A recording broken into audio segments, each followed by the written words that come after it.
지난 2부 예배 때 우리 성도들과 함께 약속을 했죠. 이번 일주일간은 성령을 의지해서 어떤 경우에도 화나 조그마한 짜증이라도 내지 말자. 우리 그렇게 함께 약속을 했는데, 그리고 또 모든 일에 감사하자. 성도들께서 어떠셨나요? 잘 지키고 계신가요? 결단하려고 하면 시험이 더 세져요, 성도 여러분. 그냥 안 하면, 그 속에 물들면 괜찮은데 결단하면 시험이 더 세져요. 저는 지금까지 잘 버티고 있습니다. 잘 버티고 견디고 있는데, 근데 때로 시험이 만만치가 않아요. 이번 주에 유독이 교회에서 집으로 가려고 하면 왜 이렇게 길이 막히는지 모르겠어요. 나무를 자르거나 하수도가 터졌거나 공사하여 돌아갈 때가 너무 많은 거예요. 이상해요. 여기 이렇게 이스턴 길에서, 제가 이제 북쪽 교회에서 레프턴에서 이스턴 길에서 헌팅턴으로 올라가거든요. 그 라이턴 하는 길이 되게 쉬웠는데, 그렇게 자주 우리가 공사 차량, 또 거기 그 주유소가 있어서 또 주유소 차량 너무 막히는 거예요. 그래도 시험과 환난 당해도 God is good all the time. 이렇게 짜증을 내지 않았습니다. 그리고 또 뭔가를 사러 갔는데 세 군데가 다 문을 닫은 거예요. 이런 경우가 없었는데 왜 이러지? 막 짜증이 나려는 순간에 또 우리 성도들과의 약속을 생각해서 또 저는 짜증을 내지 않았습니다. 그리고 또 이 짜증을 내지 않으려고 하니까 이번 주간은 또 유난히 또 음식이 맛이 없어요. 음식의 맛이 없어요. 죽이 묽은 것 같고, 프렌치 토스트가 아침에 마른 것 같고, 커피가 너무 쓴 것 같고, 식탁에서 불평하기가 쉽잖아요. 그래도 God is good all the time. 잘 견디고 있습니다. 우리 성도 여러분들께서도 성령의 능력을 의지하시고 말씀을 의지하셔서 이렇게 화가 나거나 짜증이 나려고 할 때 잘 견디고 계시리라 믿습니다. 오늘 말씀 보시면 우리 16장 32절 성도 여러분 다 같이 한 목소리로 읽을까요? 노하기를 더디하는 자는, 시작. 노하기를 더디하는 자는 용사보다 낫고 자기의 마음을 다스리는 자는 성을 빼앗는 자보다 나으니라. 자신의 분노를 조절하는 것이 얼마나 힘들면 용사보다 낫다. 용사는 자기의 몸을 잘 다스리죠. 손과 또 팔과 발, 몸을 너무나 잘 다스려서 날쌔게 정확하게 칼이나 창을 잘 다스리고 몸을 움직여 전쟁에서 싸워 승리를 쟁취합니다. 무엇보다 두려움을 다스립니다. 용사는 두려움을 다스리는 자입니다. 죽을 각오를 하고 전쟁터에 뛰어듭니다. 용사가 된다는 건 어마어마한 두려움을 다스릴 때 가능한 것입니다. 그런데 자기의 분노를 다스리는 자는 저 용사보다도 낫다. 그렇게 말씀하고 있습니다. 또 자기의 마음을 다스리는 자는 성을 빼앗는 자보다 낫다. 성을 정복하는 자보다 낫다. 고대의 전쟁에서 성을 빼앗기가 참 어려웠습니다. 공성전이라고 해서 적이 성문을 굳게 닫고 버티기에 들어가면 빼앗기가 정말 어렵습니다. 성으로 다가가 전쟁을 하려면 성 위에서 쏟아지는 돌무더기, 심지어 뜨거운 기름을 맞아 죽을 각오를 하고 성벽으로 접근을 해야 합니다. 그것도 여의치 않을 경우에는 성보다 높은 언덕을 쌓아야 합니다. 그리고 거기서 공격을 해야 돼요. 수개월, 수년이 걸리는 공사입니다. 그것도 여의치 않다 싶으면 성 안에 음식과 물이 떨어질 때까지 버텨야 돼요. 밖에서. 성 하나를 빼앗기 위해 얼마나 많은 희생과 얼마나 많은 인내가 필요할까요? 그런데 마음을 다스리는 자, 자기의 마음을 다스릴 수 있는 사람은 그보다도 낫다. 마음을 다스리기 위해서 얼마나 큰 희생과 노력과 인내가 필요한지요.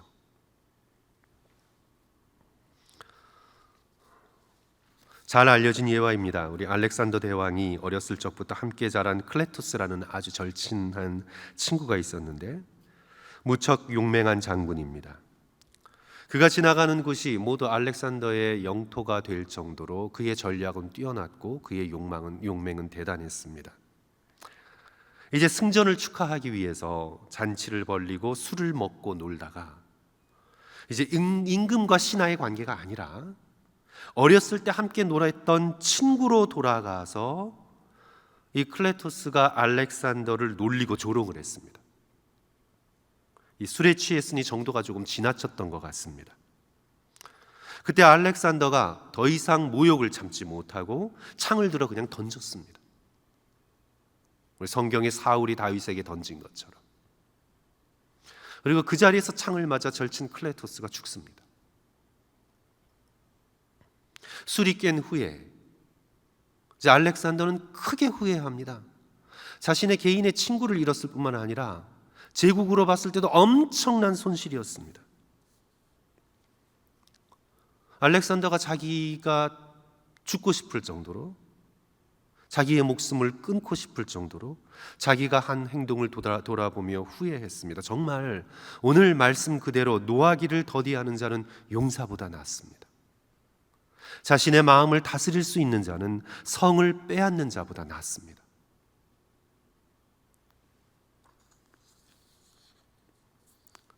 그러면 어떻게 우리가 노하기를 더디하고 우리의 마음을 다스릴 수 있을까요? 성경의 말씀은 명령하시면서 또한 답을 주십니다. 그것이 바로 오늘 33절의 말씀인데 우리 다 같이 33절 말씀 한 목소리로 읽습니다. 제비는 시작. 제비는 사람이 뽑으나 모든 일을 작정하기는 여호와께 있느니라. 제비는 사람이 뽑으나 모든 일을 작정하는 것은 누구에게 달렸습니까? 여호와 하나님의 주권에 달렸습니다. 우선 보이는 세계 속에서는 사람이 모든 것을 정하는 것 같아요. 사람이 이 제비를 뽑을까 저 제비를 뽑을까 거기에 앞으로의 일이 결정되어지는 것 같아요. 고대에도 정하기가 어려우면 신들의 뜻을 알기 위해 제비를 뽑았다고 합니다. 그래서 결정을 했습니다. 그래도 제비를 뽑는 것은 인간의 손이에요. 그래서 인간의 선택으로 인해 모든 것이 다 결정되는 것처럼 보여도 실상은 하나님께서 주관하신다. 이것이 33절의 말씀입니다. 우리 같은 장 잠언 16장에서도 유명한 구절이 있죠. 16장 9절 사람이 마음으로 자기의 길을 계획할지라도 그의 걸음을 인도하시는 이는 누구시라고요? 여호와십니다. 여호와 하나님께서 결국은 일을 주관하십니다. 나에게 일어나는 이 모든 일의 주관자는 여호와 하나님이십니다. 비록 우리 인간이 보기에 좋지 않은 일이라 할지라도 하나님께서는 인간이 보기에 좋지 않은 일 속에서도 선하고 아름다운 일을 계획하신다. God is good all the time. 믿음의 백성은 이 믿음을 가지고 있어야 합니다. 하나님의 주권적인 손길을 바라볼 때 우리는 화내지 않고 분내지 않고 끝까지 하나님의 선하고 아름다우심을 믿으며 인내하고 견딜 수 있습니다. 하나님의 주권적 손길을 의지할 때 그 앞에 겸손히 우리의 마음을 내려놓을 수 있습니다. 사무엘 하 16장을 보시면 압살롬이 반역을 일으켜 다윗이 예루살렘을 버리고 그 비참한 피난길에 올랐습니다. 이제 원한을 품고 있던 시므이가 피난 가는 다윗을 조롱하며 놀리며 저주합니다. 그때 다윗을 지키던 경호하던 아비새가 다윗에게 청합니다. 나로 건너가서 그의 머리를 베게 하소서. 왕이 모욕을 당하니 자신들이 모욕을 당하니 화가 난 것입니다. 건너가서 목을 베게 하소서. 다윗이 한마디 하면 건너가서 목을 베버리는 건 아주 쉬운 일이었습니다. 그때 다윗이 어떻게 반응을 합니까? 사무엘하 16장 10절 왕이 이르되 스루야의 아들들아 내가 너희와 무슨 상관이 있느냐?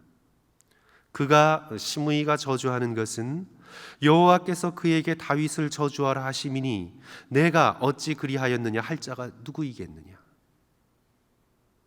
그리고 11절에도 하나님께서 하라고 하신 것이니 그대로 내버려 두라. 그 다음에 12절에 이제 다윗의 놀라운 고백이 나옵니다.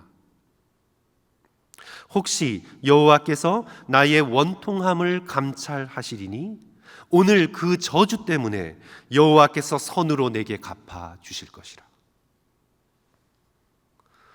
성도 여러분, 이는 놀라운 믿음입니다. 저주 속에서도 원통함 속에서도 하나님의 선하심을 기대하고 있습니다. 다윗은 순간적인 분노에 절대 휩싸이지 않고 저주를 담담히 받아들이고 자신의 죄값을 치르면서 견디어 나갑니다. 하나님께서 이 모든 일을 주관하고 계신다. 그러므로 내가 겸손히 참고 인내하고 견디면 더 크고 선한 것으로 내게 갚아주실 것이다. 그리고 다윗의 삶을 볼 때 하나님께서 그렇게 하셨습니다.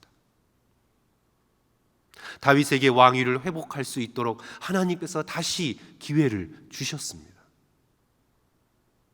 God is good all the time. 하나님께서는 언제나 선하십니다. 다윗이 자신의 죄의 문제를 해결하고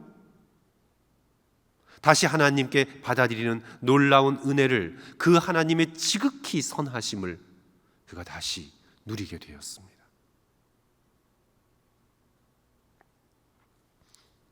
어쩌면 저와 여러분, 이 땅을 살아가는 우리 모든 믿음의 백성에게 필요한 영적인 훈련은 모욕을 화내지 않고 잠잠히 견뎌내는 훈련인 것 같습니다.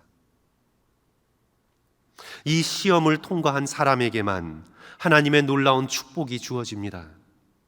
늘 자기의 권리, 자기는 잘못한 것이 없어요. 그리고 자기의 잘못을 결코 하나님 앞에서 비춰볼 수 없어요. 그럴 수가 없어요. 내 잘못은 언제나 다른 사람의 잘못보다 그렇게 심하지 않아요. 그러니까 내가 잘못한 순간에도 다른 사람을 비난하여 자기의 잘못을 덮어버립니다. 하나님 앞에서 자신의 잘못을 볼 줄 몰라요. 늘 자기의 권리, 늘 자기가 옳아요. 뭐 나만 죄졌나? 다른 사람도 다 죄졌는데. 이것이 인간의 기본적인 마음이에요. 그래서 자기의 목소리를 높이고 자기의 권리만 주장하며 살아가는 사람은요, 결코 영적인 성숙에 이르지를 못합니다. 모욕과 억울함을 믿음으로 참고 견디는 사람만이 놀라운 축복을 받습니다. 창세기의 요셉은 모욕을 참고 견뎠습니다. 억울함을 인내로 버텨냈습니다. 하나님께서 역사하고 계획하심을 확신하며 소망을 잃지 않고 가장 인생의 캄캄한 순간 가운데서도 견뎌냅니다. 구약에서 가장 그리스도를 닮은 인격적인 모습으로 등장하게 됩니다. 요셉은 구약의 빛나는 샛별과 같습니다. 모세를 보십시오. 처음에는 자신의 혈기로 모든 것을 해결하려고 했습니다. 동족에게 비난을 듣자 피하여 도망갑니다. 하지만 여호와 하나님의 부르심을 받은 후 그는 온갖 모욕을 견디며 40년 동안 이스라엘 백성을 가나안 땅 약속의 땅으로 인도해 나갑니다. 백성들에게 당하는 모욕으로 인해서 나를 이 자리에서 거두어 주십시오. 엘리야처럼 하나님 앞에 기도했습니다. 심지어 미리암에게서 당하는 모욕 다 견디어냈습니다. 이스라엘의 구원의 도구로 우뚝 서 있습니다. 다윗은 더 이상 말씀드릴 필요도 없습니다. 아무 죄 없이 사울에게 쫓기고 블레셋 사람들에게 침을 흘리며 미친 척하고 압살롬에게 패위 직전까지 몰리고 이 모든 모욕과 억울함을 잘 견디어냅니다. 그리하여 오고 올 메시아의 영적인 표상으로 밝게 빛나고 있습니다. 무엇보다 우리 예수 그리스도를 바라보십시오. 이사야 53장 7절, 한 점 흠이 없으신 어린 양같이 순결하신 예수시지만 그가 곤욕을 당하여 괴로울 때에도 그의 입을 열지 아니하였으며 마치 도수장으로 끌려가는 어린 양과 털 깎는 자 앞에서 잠잠한 양같이 그의 입을 열지 아니하였도다. 예수 그리스도의 이 십자가를 견디시는 인내, 사랑, 모욕을 참으며 모든 것을 성부 하나님께 맡기며 그 계획에 당신 자신을 올려드리는 이 깊은 헌신과 인내가 온 우주에서 하나님의 가장 선한 역사를 이루어냈습니다. 하나님의 가장 크고 선한 계획이 예수 그리스도의 십자가 위에서 이루어졌습니다. 인류를 향한 구원의 길이 십자가에서 열리게 됐습니다. 사람의 성내는 것이 하나님 나라의 의를 이루지 못합니다. 사랑하는 성도 여러분, 화내지 않고 얼마든지 승리할 수 있음을 믿으시는 저와 성도들 되시기를 주님의 이름으로 간절히 축원합니다. 일상에서부터 사회생활 속에서 또 교회 생활 안에서 온유하고 참고 겸손한 자가 승리한다는 것을 믿으시기 바랍니다. 순간적으로는 소리 지르고 삿대질하고 나는 아무 잘못 없고 다 너 잘못이다라고 소리 높이는 사람이 이기는 것 같지만 절대 그렇지 않습니다. 성도 여러분, 온유한 자가 땅을 차지합니다. 참고 인내한 자가 승리합니다. 성경의 인물들이 그것을 증언하고 있고 무엇보다 예수 그리스도의 십자가가 그것을 우리에게 증언하고 있습니다. 분노에 휩쓸리지 않고 하나님의 궁극적인 선하심을 믿으며 우리의 마음을 하나님께 올려드리고 끝까지 인내하고 참으며 화내지 않고 승리하는 그 놀라운 천국의 비결을 우리가 배워나갈 수 있는 저와 성도들 되시기를 주님의 이름으로 다시 한번 간절히 축원합니다.